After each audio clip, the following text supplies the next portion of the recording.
మీ ఎలాంటి వ్యాపార ప్రకటనలకైనా వెంటనే మా ఛానల్ సంప్రదించండి. నమస్తే. ఈ రోజు మన స్టూడియోలో ప్రముఖ ఆధ్యాత్మికవేత్త వేదిక్ ఆస్ట్రాలజర్ బొనుగొంట్ల సురేష్ బాబు గారు ఉన్నారు. గురువు గారితో మాట్లాడతాం. నమస్కారం గురుగారు. మణికంఠ గారు నమస్కారం అండి. గురుగారు, నవంబర్ మాసం విశేషంగా మీనరాశి వారి పరిస్థితి ఏ విధంగా ఉండబోతుంది? ఏ లక్షణంలో ఉన్నారు? దీని తాలూకు ఇంపాక్ట్ ఎంతవరకు ఉంటుంది? ఈ మాసం ప్రత్యేకంగా ఎలాంటి జాగ్రత్తలు తీసుకోవాలి? సో మనం నవంబర్ మాసం అనగానే ఫస్ట్ 20 days మనకి కార్తీక మాసంతో ఉందండి. ఇది ఈ రాశి వాళ్ళకి చాలా చాలా ఇంపార్టెంట్ అనమాట. ఎందుకంటే ఫస్ట్ 20 days ఇది శివుడికి విష్ణుడికి ఎంతో ప్రీతికరమైన మాసం. మన తెలుగు రాష్ట్రాలు ఎక్కువ రుద్రాభిషేకాలు, శివుడికి అభిషేకాలు చేయటం మనకి పరంపర ఉంది. అంతేకాకుండా సోమవారాలు కూడా చాలా విశేషంగా చేస్తూ ఉంటాం. ఈ టైంలో మనకి శాస్త్రాలు ఏం చెప్పారంటే అండి, వైష్ణవుడికి కనుక సాష్టాంగ నమస్కారం కనుక విష్ణుమూర్తికి ఎవరైతే చేస్తారో, తులసి చెట్టును పూజ చేస్తారో, ఉసిరి చెట్టును పూజ చేస్తారో వాళ్ళకి ఉన్న అష్ట కష్టాలు తొలగిపోతాయి అని చెప్తూ ఉంటారు. మనకి భాగవతంలో కూడా అదే చెప్తుంది అనమాట. ఎక్కడ మనకి ఆధారం లేనప్పుడు మనకి సరెండర్ టు ద విష్ణు భగవాన్ అని చెప్తూ ఉంటారు అనమాట. విష్ణుకి ఎప్పుడైతే మనం శరణాగతి చేస్తామంటే అన్ని అరిష్టాలకు శాంతిస్తాయంట. అందుకని ఈ మంచి మాసంలో అందరూ మీనరాశికి చాలా చాలా ఇంపార్టెంట్. ఎందుకంటే వీళ్ళు పడని బాధలనే లేస్ట్, పడని ఏదైనా లిస్ట్ లో ఏదైనా ఉందంటే అది లేదు. లిస్ట్ ఆఫ్ వీళ్ళు పడిన బాధలను లిస్ట్ తీసుకొని చెక్ మార్కులు చేసుకుంటే అన్ని వీళ్ళు పడి ఉంటారనమాట. అందుకని ఇలాంటి వాళ్ళకి వాటన్నిటికీ ఉపశమనం రావడానికి మీనరాశి వాళ్ళకి ఇది చాలా చాలా ముఖ్యం. ఆ తర్వాత కూడా చాలా పెళ్లిళ్ళు అవన్నీ ఉన్నాయి. మంచి రోజులని మనం చెప్పుకోవచ్చు. ఈ టైంలో మీనరాశి వాళ్ళకి పర్టికులర్ గా ఒక విషయం చెప్పాలి. ఈ మాసంలో నాకు ఒక క్లయింట్ యుఎస్ నుంచి వచ్చారు. ఈ మీనరాశితో పాటు వాళ్ళది మిస్సెస్ సింహరాశి. మీనరాశి సింహరాశి ఇద్దరు చాలా ప్రాబ్లం అవుతుంది. వాళ్ళు నా వీడియో చూశారు, వాళ్ళు ఎక్స్పీరియన్స్ అయ్యారు, వాళ్ళు ఆల్రెడీ అది ఫేస్ చేస్తూ ఉన్నారు. వాళ్ళకి ఒక 40 బిజినెస్ యూనిట్లు ఉన్నాయండి. వచ్చేసి మీ గురువు గారు మీ వీడియో అంతా చూసాము, మీరు ఏదైతే చెప్పారో మేము ఎక్స్పీరియన్స్ అవుతూ ఉన్నాము, మరి మేము బిజినెస్ అన్ని చేస్తున్నాము, మా ఇద్దరి మధ్య గొడవలతో బిజినెస్ ప్రాబ్లమే చాలా అయిపోతూ ఉంది, ఎంత దూరం కష్టపడి సంపాదించుకున్నాం, రెమెడీ ఏమైనా చెప్పండి అని చెప్తే వాళ్ళు ఇంకొక మాట కూడా ఏమంటే మీకు కావాలంటే ఫండింగ్ ఇస్తాం, రీసెర్చ్ అయినా చేయండి, కానీ ఇది మాత్రం మాకు ఉండకూడదు అని చెప్పారు. నేను ఒక 4 వేద బ్రాహ్మణులు, పురోహితులు, మాకు తెలిసిన వాళ్ళు మొత్తం కూర్చొని వాళ్ళ జాతకాలు మొత్తం తీసుకొని పక్కన పెట్టేసి 5 రోజులు పూజ చేశామండి. ఇందులో విశిష్టంగా మనకి జ్యోతిష శాస్త్రంలో ఏం చెప్పారు, అలానే వేదాల్లో ఉన్న మంత్రాలు, పురాణాల్లో కొన్ని మంత్రాలు ఉంటాయి, తాంత్రిక శాస్త్రంలో కొన్ని ఉంటాయి, దశమహావిధుల్లో కొన్ని ఉంటాయి, మొత్తం కంబైన్ చేసామన్నమాట. కంబైన్ చేసి ఒక ప్యాటర్న్ లాగా చేసి అట్లా పాశుపత అభిషేకాలు, ఇటు మామూలు అభిషేకాలు, ఇటు గ్రహ జపాలు ఇవన్నీ చేసుకొని మళ్ళీ వాళ్ళ ఇష్టకార్యసిద్ధి కలిపేసి అన్ని కలిపి ఒక ప్యాటర్న్ లాగా తయారు చేసి వాళ్ళు దానికి ఫండింగ్ ఇచ్చారు. చక్కగా అన్ని పూజలు 5 days చేసామండి. 21 days కి 31 days కి పాజిటివ్ న్యూస్ ఒక మెసేజ్ పెట్టారు. Very happy. నెక్స్ట్ వాళ్ళు చేసిన ఒక గొప్ప ఏమంటేనండి, ఇక్కడ నుంచి వెళ్ళి జాబులకు ఇబ్బంది పడుతుంటే అలా బిజినెస్లు పెట్టి సంపాదించడం అనేది ఎంత కష్టం అండి వాళ్ళకి. ఇక్కడ నేను చెప్పేది ఏంటంటే జ్యోతిష శాస్త్రాన్ని వాళ్ళకి ఇంపార్టెన్స్ తెలుసండి, అందుకని వాళ్ళు అంత పెద్దగా ఎదిగారు. అక్కడ ప్రాబ్లం ఉంది ముందుగానే సెన్స్ అయ్యి ఇమ్మీడియట్గా ఏం మెజర్స్ కూడా తీసుకొని దానికి సంబంధించినంత చేసేసుకున్నారండి. సో ఇంత గొప్ప ఈ శాస్త్రాన్ని ప్రతి ఒక్కరు మీనరాశి వాళ్ళకి చెప్పేది ఏంటంటే ఎన్నో రెమెడీస్ ఉన్నాయండి. ఇంత బాధలో మీరు పడనవసరం లేదు. మనకు డబ్బులు లేకపోతే అది వేరే విషయం అనుకోండి. అట్లీస్ట్ మనం ఒక మిడ్ లెవెల్ ఎగ్జిక్యూటివ్స్ ఉన్నాము, ఒక ఎంఎన్సీ కంపెనీలో జాబ్ చేసుకుంటున్నాము, వైఫ్ అండ్ హస్బెండ్ జాబ్ చేసుకుంటూ ఉన్నారు, లేదంటే బిజినెస్ దేవుడి దేవాలు అంతా బాగుంది, ఈ టైంలో పడన అవసరం లేదండి. చిన్న చిన్న రెమెడీస్ చేసుకుంటే చాలా మంచిది. అందులో మీనరాశికి ఒక ఫిష్ డౌన్, ఒక ఫిష్ అప్ ఎందుకు పెట్టారంటే, ఇందాక ఆ క్లయింట్ ఎగ్జాంపుల్ వాళ్ళు డౌన్ లో ఉంది, ఇలా ఉండకూడదని మళ్ళీ వెంటనే అప్పు చూశారు, 2 ఫండింగ్ చేశారు. ఆ రీసెర్చ్ ఎంతమంది మీ తర్వాత వచ్చిన వాళ్ళందరికీ వాడుతూ ఉన్నామండి, వాళ్ళు పాజిటివ్ ఫీడ్బ్యాక్ ఇస్తున్నారు చూడండి. అందుకని వాళ్ళు అంత గొప్ప వ్యక్తులు ఎందుకు కాబట్టి అందుకేనండి. చూడండి, బ్రాహ్మణులను పోషించారు, వేద బ్రాహ్మణులకి ఇచ్చారు, నాలాంటి వాళ్ళకి విలువ ఇచ్చారు. తర్వాత ఈ నాలెడ్జ్ పూల్ చేయటం వల్ల అది వేరే వాళ్ళకి ఉపయోగపడుతుంటే ఆ పుణ్యం అంతా వాళ్ళకే వచ్చేది కదండి, అంతే కదండి, వాళ్ళు కూడా హ్యాపీ ఫీల్ అవుతారు కదా. చూడండి, అందుకని ఒక చిన్న పని చేయటం వల్ల ఈ రీసెర్చ్ చేసిన ప్యాటర్న్ నేను ఇంకా లైఫ్ లాంగ్ వాడుతూనే ఉంటాను కదండి ఈ డిస్కవరీ. సో ఇలా మీనరాశి వాళ్ళు ఈనాడ్స్ని ఎంత ప్రాబ్లమ్స్ ఉన్నా కానీ చక్కటి పరిహారాలు ఉన్నాయి, అవన్నీ చేసుకోవాలని చెప్పేసి ఒక అడ్వైజ్ అండి వాళ్ళకి. తర్వాత ఎవరైనా కనుక ప్రాబ్లమ్స్ ఉంటే ఇమీడియట్లీ కాల్ చేస్తే వీ కెన్ హెల్ప్ దెమ్ అండి. తర్వాత ఈ మాసం పర్టికులర్ గా చూసుకుంటే మీనరాశి వాళ్ళకి ఒక లక్కీ ఏంటంటేనండి, ధన ప్రవాహం విపరీతంగా ఉంది. గురువు వల్ల అయితేనేమండి, శుక్రుడు వల్ల అయితేనేమి, మిగతా గ్రహాల వల్ల శని యొక్క ప్రభావం ఉంది కాబట్టి ఆ గ్రహాలు వాటి ప్రభావాన్ని చూపిస్తూ ఉంటాయి కాబట్టి మిగతా గ్రహాలు వచ్చేటప్పటికి అంత ప్రతికూలంగా అనుకూలంగా లేవు అని మనం చెప్పుకోవాలి. మనం ఇందులో మీనరాశి వాళ్ళకి నక్షత్రం ప్రకారంగా చూసుకుంటే పూర్వభద్ర, ఉత్తరాభద్ర, రేవతి నక్షత్రాలు ఇందులో ఉంటాయి.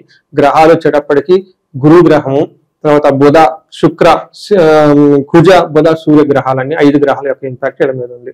మనకి ఏం చెప్తారంటే మహర్షులు లఘు గోచరం, సూక్ష్మ గోచరం ఒక కాన్సెప్ట్ ప్రకారం కనుక చూసుకుంటే ఇందులో 5 ముక్కల్లో చెప్తారు, 5 words లో చెప్తారు. ఎలా ఉంటుందంటే ఫస్ట్ పుత్రుడి వల్ల ధన సంపాదన వల్ల బాగుంటుంది. రెండోది ద్వేషం, దేహ రుజం, విఘ్నం అని చెప్తుంటారు. ఏదైనా పని చేస్తే ఆటంకాలు వస్తుంటుంది, శారీరకంగా అలసట ఉంటుంది.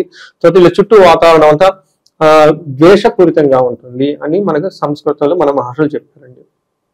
మనం డీటెయిల్ కనుక చూసుకుంటే సూర్యుడికి వీళ్ళ రాశి నుంచి 9వ ఇంట్లో ఉండటంతో ఇది మిక్స్డ్ రిజల్ట్ అని చెప్తారు. ఒక రకంగా ఓవరాల్ గా బాగుంటుంది, చిన్న చిన్న ప్రాబ్లమ్స్ ఉన్నా మేనేజ్ చేసుకొని ముందుకెళ్తారు. బట్ ప్రాబ్లమ్స్ ఏ సైడ్ లో వస్తాయంటండి, మనకేం చెప్తారంటే సంస్కృతంలో నిందాపరాధ కలహం నిర్దోషచ్చ ధనక్షయం పుణ్య లాభార్థ నాశచ్చ విచారో నవమే రవి అని చెప్తారు. అంటే 9వ గంట రవి ఉంటే విచారం కలుగుతుందంట. నింద అపరాధ, వీళ్ళకి ఏ లోపం లేకపోయినా కానీ పాపం వీళ్ళని నిందిస్తూ కూర్చుంటారు. అంతేకాకుండా కలహం, వీళ్ళది ఎలాంటి దోషం ఉండదు కానీ అన్ని మిస్టేక్ వీళ్ళే చేస్తారని చెప్తూ ఉంటారంట. ఈ టైంలో ధనాన్ని కోల్పోతూ ఉంటారు. మంచి ఉద్దేశంతో ఏ పని చేసినా కానీ అప్రిషియేషన్ ఉండదు.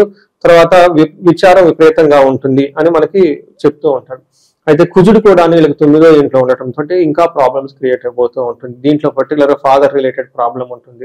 ఆయన ఏదైనా మంచి మంచి పనులు చేయాలంటే వాటికి తీర్థయాత్రలు చేయాలన్నా కానీ కుదరదు, పూజలు చేయాలన్నా కానీ చేయలేరంట.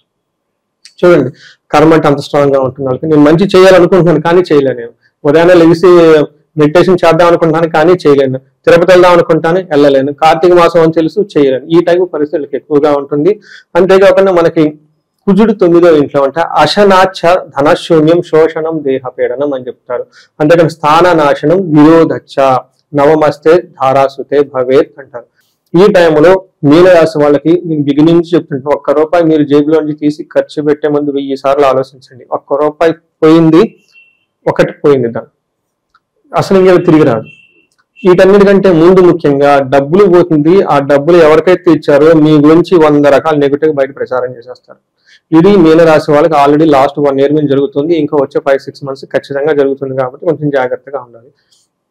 ఈ టైంలో వీళ్ళకి స్థాన నాశనం, ఈ కుజుడు ఉన్న పొజిషన్ పోయే అవకాశం ఎక్కువగా ఉంటుంది, జాబులు పోయే అవకాశం ఎక్కువగా ఉంటుంది.